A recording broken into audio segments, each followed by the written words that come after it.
profesor Carmelo Cruz Mendoza. Y puro pa' adelante, viejón. Y así suena Tronador.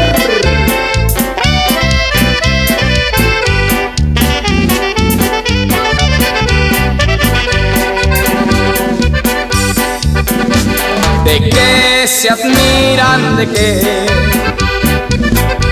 De un hombre enamorado.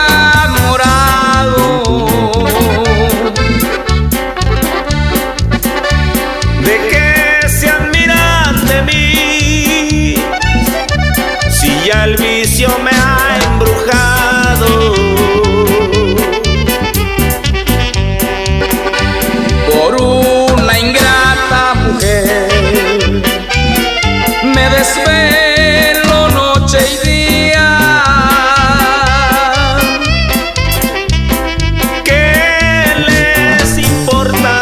Cuiden su vida y dejen la mía. Dicen que soy un borracho, empedernido en el vicio.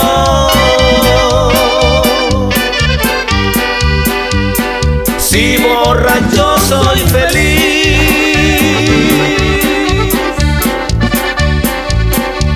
¿pa' qué me pongo en mi juicio?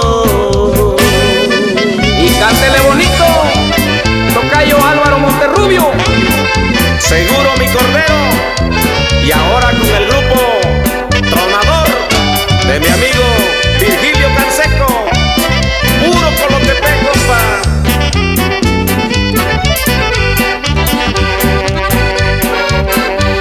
¿De qué se admiran? ¿De qué?